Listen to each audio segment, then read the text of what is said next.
On va essayer de découvrir encore un petit passage. Khatataof, Dama Matir Bessar la Kohanim. Donc nous avons dit, même Dalet Amoud Bet, en haut de la page, une quinzaine de lignes du haut. Khatataof, Dama Matir Bessar la Kohanim. Donc la Gemara nous avait détaillé quel type de service et on peut retrouver la problématique de Pigoul. Et bien sûr, quand on parle de Pigoul, c'est pas seulement l'invalidation, c'est la condamnation, donc de Karet, parce que Pigoul, même si c'est un générique qui est utilisé pour le hors temps et hors lieu également, mais pour le hors lieu, pour le hors temps, pardon, il y a la condamnation de Karet. Et on a dit que quand il y a un service qui est un matière, donc c'est le feu vert pour une étape qui va la succéder, en tout cas c'est l'étape finale plutôt, qui est l'autorisation, alors là s'applique le pigoul. Et concernant le khatataof, donc c'est le korban khatat à partir d'une volaille, l'aspersion également va permettre au kohanim de consommer la chair de cette volaille. Donc là, on m'a dit khatataof. Il y avait du sang sur la volaille, il ne faisait pas la chata, c'est avec l'ongle. Mais ça ne change pas. Vous avez raison, la Mélika, ça fait partie des services qui sont compliqués. La Mélika, oui. La Mélika fait partie des services compliqués, puisque déjà, comment tenir la bête, ça devait être de la même main et avec le pouce égorgé, donc, et on écorche par la nuque, comme on a dit. Ça dépendra du off et du khatat, etc. On verra. Mais effectivement, ça fait partie de. Mais au final, bien sûr, il y avait du sang, bien sûr. Et Menanemile, de Tane Levi, Kol Korbanam. Donc nous savons, donc le passage qui dit comme ça. Ze Ye. Donc a priori, la question de la Gemara ici est de savoir d'où nous apprenons, où c'est marqué dans la Torah, cette autorisation qui est dépendante du sang. Donc là, on est en train de dire que c'est l'aspersion du sang de cette volaille qui est korban khatat, d'une nature khatat, qui va permettre au Kohen de le consommer.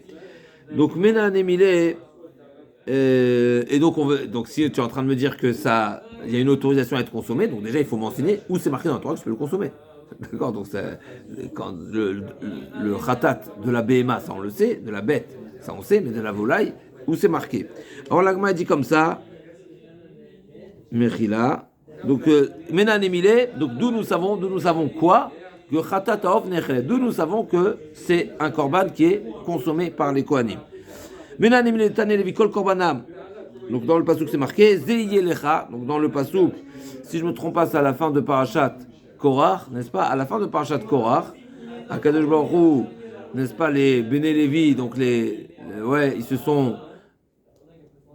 ont manifesté contre le droit du Kohen. À la fin de cette paracha, la Torah nous dit le Kohen a des responsabilités, des grandes responsabilités. C'est lui qui est responsable du bon fonctionnement, du bon déroulement du Beth Amikdash, et donc automatiquement, il a des droits. Donc c'est une responsabilité. Il a investi. De manière générale, les Kohanim et les Lévim également n'ont pas de parcelles en Eretz Israël. Donc c'est normal qu'on soit là pour répondre à leurs besoins. Mais en particulier, il y a des matanot, ce qu'on appelle les matanot kuna, il y en a plusieurs. En particulier, là, dans la paracha, c'est marqué en grande partie, si je ne me trompe pas, les matanot kuna dans Parashat Korach. Et là-bas, c'est marqué pour ce qui concerne les donations qui sont au Beth Amikdash. Donc on ne parle pas de la trouma uniquement des prélèvements de récoltes, mais on parle des donations qui sont liées au korbanot. Donc Vezeye Lecha, le pasuk qui dit Zeye Lecha Mekodesh HaKodashim, je lis le pasuk dans son intégralité. Mina Esh Kol Korbanam Lechol Minchatam ou Lechol Chatatam ou Lechol Hashamam. Donc il y a une forme ici très générale. Donc Mikodesh HaKodashim, donc c'est les types de korbanot qui sont Kodesh Kodashim. On sait qu'il y a deux niveaux de korbanot. Il y a comme le Ola et la Khatat qui sont Kodesh HaKodashim, le Hacham également, et il y a le Shlamim et qui font partie de la deuxième. Shlamim, Bechor, Maaser, Pessah, c'est le deuxième niveau de sainteté. Donc là c'est marqué Kodesh HaKodashim, Lechol Minchatam, donc c'est les offrandes habituellement à base de semoule, les chol chatatam, donc c'est les korban chatat expiatoires, ou le chol hashamam, on sait que chatat et hacham c'est d'une même famille, les deux sont expiatoires, même si c'est pas, il y a différentes, c'est pour différentes circonstances qu'on les offre, mais en tous les cas c'est également expiatoire. Asher yashivulim, kodesh kodesh, lechaoul vanecha, le pasuk dit, la Torah dit, donc j'ai lu le pasuk qui est rapporté sur la marge de gauche, et donc le bon Dieu dit, ce sera à toi. D'accord, lecha netatim, Les Chaoul, Vanecha sera pour toi, donc Aaron Cohen et tes enfants. Bekodesh HaKodashim Tochelenu, également, il y a une précision qui sera consommée uniquement Bekodesh HaKodashim. Kol Zachar Yochaloto Kodesh Yelach, et ce sera consommé uniquement par les hommes. Yelach. Alors, juste voilà, comme on a retrouvé également ce sujet dans ma Masechet Psachim qu'on voit le soir, où il y a un lieu, n'est-ce pas, selon le Korban, eh ben, il y a des lieux de consommation. Jusqu'à présent, on a parlé essentiellement, on parle de la pensée de hors temps, hors lieu, effectivement. Donc, quand on parle de hors lieu, il y a certains kodashim, certains korbanot, comme le khatat, qui se mangent au Beth Amikdash uniquement, et il y a d'autres korbanot qui se mangent dans tout Yerushalayim. Donc, ça dépend le niveau du korban, le niveau de kedusha, ce qu'on appelle. Tu dois le manger au Beth Amikdash. En général, oui, mais non, mais c'est pas ça le point. Le point, c'est est-ce que c'est kodesh Koché Kadashim ou Kodashim Kalim. Effectivement, il y a deux. Dans le deuxième passage, c'est marqué Kol Zachar. Oui, c'est juste. Mais il y a deux éléments. Il y a premièrement, Be Kodesh HaKodashim sera consommé Be Mechila. Be Kodesh HaKodashim Tochelenu, oui, donc c'est Ba Kodesh, donc c'est dans le Beth Amikdash. Et deuxièmement, Kol Zachar. C'est deux enseignements. Est-ce qu'ils sont toujours parallèles ou il y a des exceptions? Est-ce que c'est toujours, ça va de pair? Donc ce qui est consommé par les hommes, c'est ce qui est consommé dans le Beth Amikdash, c'est uniquement par les hommes. Est-ce que c'est toujours la règle ou il y a des exceptions? C'est à vérifier, mais peut-être effectivement ça va de pair. En tout cas, on revient. Donc ici, qu'est-ce qu'on apprend ici? Le passage qui dit Kol Korbanam, tous les sacrifices, Kol Minchatam, toutes les offrandes, Kol Khatatam, tous les services expiatoires. Donc l'Agma elle détaille. Kol Korbanam, c'est quoi? Toutes les offrandes, un korban. C'est une offrande. La traduction de korban, c'est offrande. Korban, c'est milachon karev. Karev, c'est approcher. Donc, peut-être. Ok. Kol korbanam. Les rabot log shemen shel metzora. Donc, on a vu dans le passage précédent le log du shemen du metzora. Donc, le metzora à la fin de la période, le metzora, le lépreux à la fin de sa période, il offrait un korban qui était accompagné de shemen entre autres. Et avec ce shemen, il était également aspergé. Non, c'est pas un nesachim. Non, nesachim, quand on parle de nesachim habituellement, il peut avoir, mais c'est nesachim habituel, c'est du vin.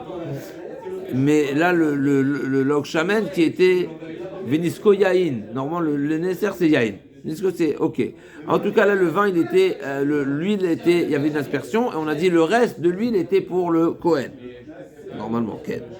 Donc, les rabbins de l'Okshel Metzora, Sal Kalatachamina, Mina Esh Katavachamana, Ve'aidav Motar Mina Esh, ou Kamashvalan. Pourquoi tu as besoin de m'inclure? C'est quoi ce ridouche-là? L'Echol, Korbanam, tout ce qui est Karev. Pourquoi la Torah avait besoin de préciser ou de faire une règle générale, Kol Korbanam, tous les Korbanot, et de manière à inclure également l'huile qui est offerte par le Metzora? Réponse, parce que dans le passage c'est marqué quoi? Mina Esh. C'est quoi Mina Esh? Du feu. Ça veut dire quoi du feu? Je serai amené à traduire, à interpréter. C'est seulement un korban qui s'offre sur le misbéach qui est consumé, que le Kohen a une part. Ce qui n'est pas comestible, n'est-ce pas? Ce qui n'est pas plutôt consumable, eh ben il n'est pas partagé au Kohen. Kamashman quand. Et donc j'aurais pu croire que le reste de l'huile, non. Et alors qu'est-ce qu'on dit alors? Kol korbanam, tout. Tous les korban, même lui.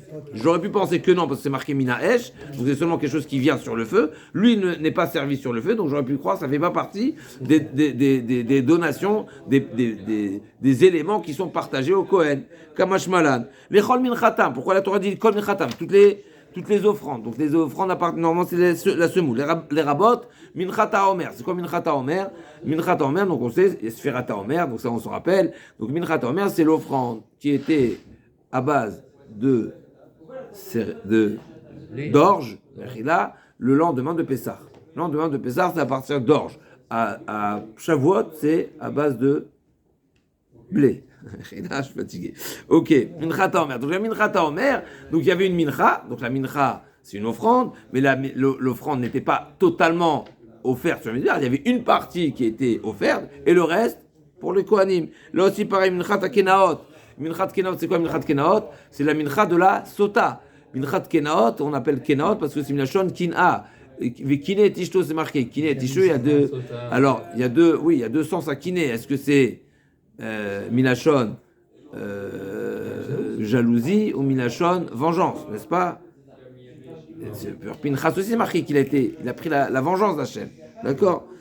Donc, pourquoi il est nécessaire de l'inclure et en tous les cas, d'employer des mots qui me permettent d'inclure également la minchat haomer et la minchat kenaot? Parce que j'aurais pu penser, Salkat Aramina avait achlou otam asher kupar baem. C'est marqué dans le pasouk, ils mangeront. On sait que le korban khatat, comme on rappelle souvent, le korban khatat, c'est par la consommation des kohanim que l'expiation est finalisée, si on veut. Donc la consommation du korban, c'est une manière, c'est expiatoire pour l'offrant. Là, cette mincha là, qu'elle soit la mincha du Homer ou la mincha des Kenaot, c'est pas expiatoire. C'est pas une mincha, c'est pas une offrande expiatrice. Donc c'est donc c'est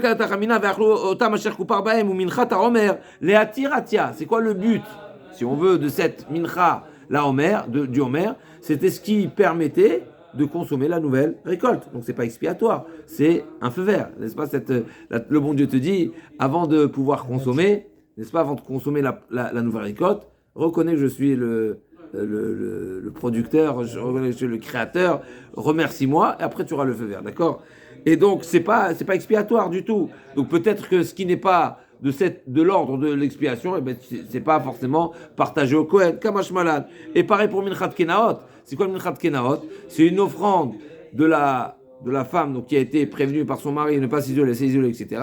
Et là aussi, c'est pourquoi cette offrande permettait à vérifier si elle a fauté ou pas. Donc c'est pas une expiation, c'est une vérification. Donc même si probablement il y a également une faute dans cet isolement, et donc, mais c'est pas ça le but. La Torah elle appelle ça minchat kenaot.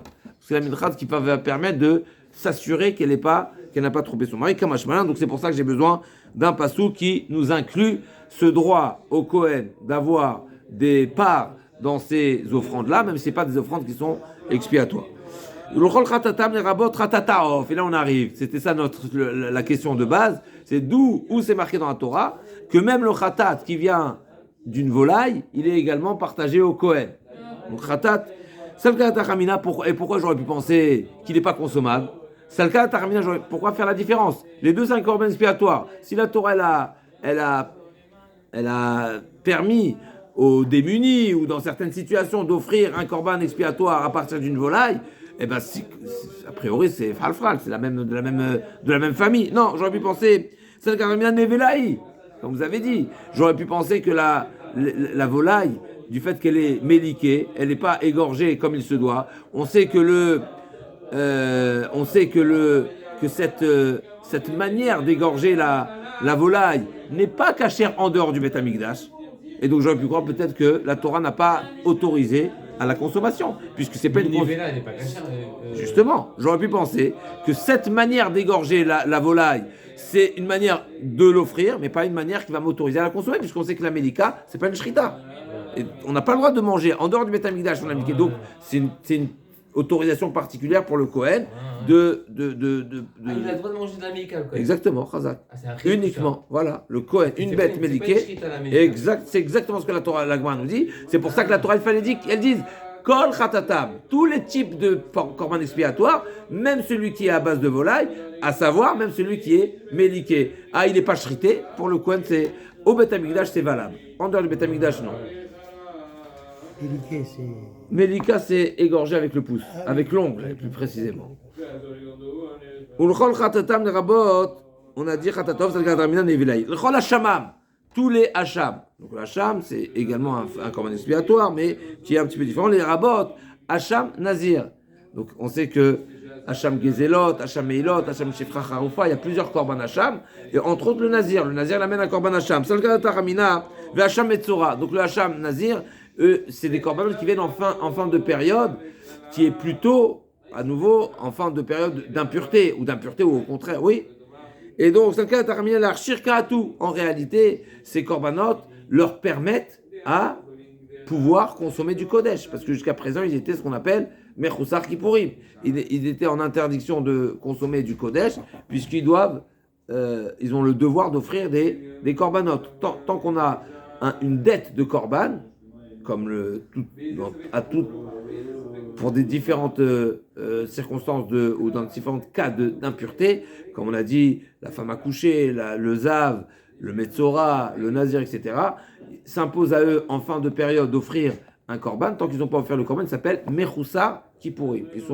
Il manque la kapara. Tant qu'ils sont à ce stade-là, ils sont un petit peu impurs. En tous les cas, ça ne leur permet pas. C'est une impureté qui s'exprime, en tous les cas, qui aura une conséquence par rapport à l'interdiction de consommer du kodesh.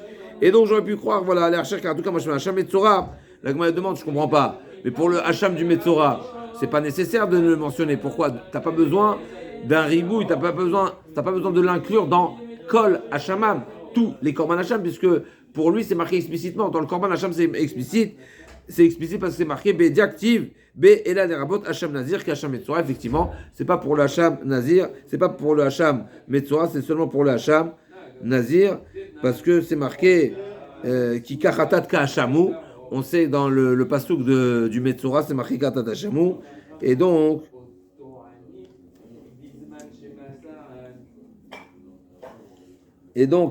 c'est plutôt pour le Nazir, c'est plutôt pour le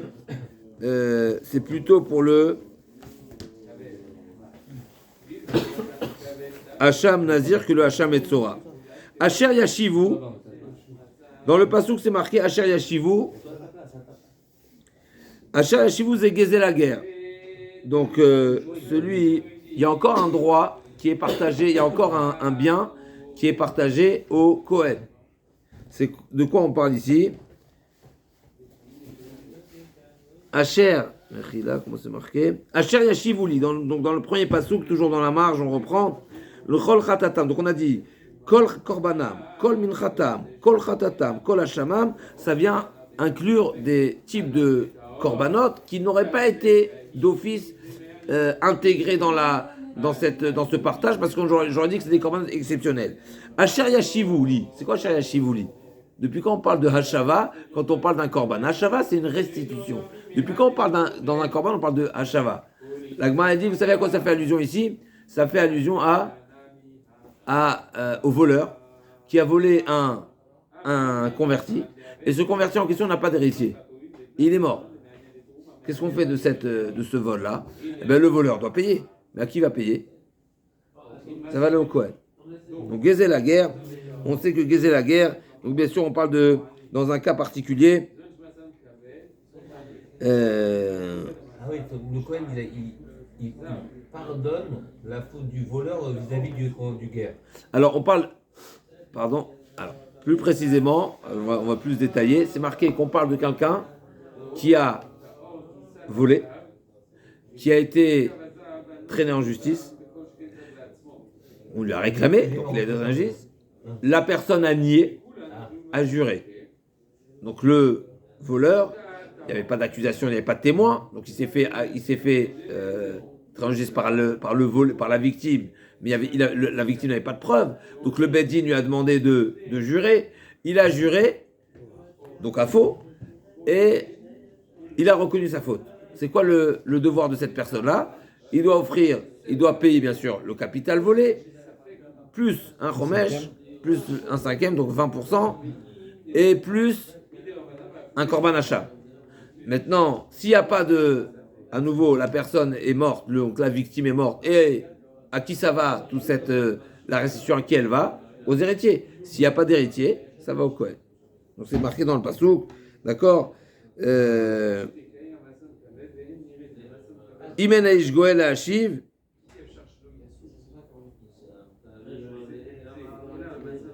Donc comme ça c'est marqué dans la Torah, si en la ish goel, c'est pas comment on appelle ça, un délivreur, c'est pas un délivreur, c'est un héritier, d'accord? Donc si c'est un héritier, la Torah elle dit quoi? C'est possible qu'un juif n'ait pas d'héritier? La Gemara dit oui, le converti uniquement, parce que sinon on remonte toujours jusqu'à Yaakov Avinu. Ok, alors juste on finit ce passage. La Gemara a dit la guerre, lechahu shel chayye afilou le kadesh boet aisha. La Torah te l'attribue totalement, c'est à toi, ça t'appartient, et c'est un bien qui est totalement à toi, puisque c'est intéressant. Il y a certaines choses qui sont certaines donations qui reviennent au Kohen, mais c'est pas pour autant qu'ils sont son appartenance totale. Il y a certaines choses qui sont, qu'on appelle Mishulchan Gavoa Kazacho, etc. Et c'est quoi la nuance? C'est justement quelque chose qui t'appartient. Eh ben, tu peux marier une femme avec, parce que la Torah dit qu'il il faut donner quelque chose qui t'appartient. Quand tu as un droit de consommation, comme certains corbanotes, etc., où la Torah te donne le droit au Kohen, ou même au Israël, d'après certains, c'est un droit de consommation, comme un korban. Un korban, par exemple, n'est-ce pas? C'est un sujet discuté dans Maseret Kiddushin, mais je mets de manière générale. Un korban, c'est quoi le procédé du korban? La personne l'a sanctifié, le korban, donc il est Kodesh. À qui il appartient? Il appartient au bon Dieu. Tu ne veux pas le consommer. Une fois que tu l'as shrité, une fois que tu l'as offert sur le Mizbeach, la kapara, ou c'est un shlamim, ça s'en change pas forcément, le bon Dieu t'invite à le manger. À qui ça appartient? C'est le marloquet dans la Gemara. Et si je ne me trompe pas, les koulé alma, après la shrita, mishulchan gavoa kazacho, si je ne me trompe pas, après que la bête soit, que le service soit réalisé, eh ben c'est le bon Dieu qui t'invite à manger. Donc ça ne t'appartient pas. Tu as un droit de jouissance, quelque part, tu as le droit à la consommation, mais ce n'est pas à toi. Ici, l'Agma nous dit, dans ce type de donation-là, Shel Chaye, Afilou le Kadesh et Taïcha, donc c'est à toi totalement. Et il nous dit Rashi, je vous lis Rashi dans la troisième grande ligne, Lecha ulvanecha, donc ça t'appartient. La Torah dit, Asher Yashivuli, ça fait allusion à quoi? À Gezel la guerre. Donc on parle du voleur qui a volé un converti, le converti est décédé, il n'a pas d'héritier, ce vol sera restitué, plus la pénalité de 20% sera payée au Kohen. Ça c'est marqué, l'Echaye, c'est à toi totalement. Je lis Rashi, chez Yu Kenechassim Shel Chulin, c'est comme des biens Chol, chez Enbo Shum Gdusha, c'était jamais kadosh, ça c'est sûr. Ça ne provient pas de quelque chose qui a été sanctifié. C'est une dette Chol. Et le pasuk ne parle seulement sur le gezel, seulement dans ce cas-là, c'est totalement au Kohen et ça lui donne le droit d'en faire ce qu'il souhaite et même de marier une femme. Mais effectivement, le pasuk parle de deux choses. Il parle de ce vol-là qui était restitué au Kohen, qui est déversé au Kohen plutôt, et bien ça lui appartient tout le monde. Il peut marier une femme, mais avec du Kodesh, on ne peut pas marier une femme. Pourquoi? Ça ne nous appartient pas. Ça n'appartient pas à celui qui a l'autorisation de le consommer. C'est pas parce que tu as un droit de consommation que c'est à toi. On se retrouve là demain, Bezat Hashem, pour la suite qui va reprendre le sujet de Pigoul, Bezat Barach.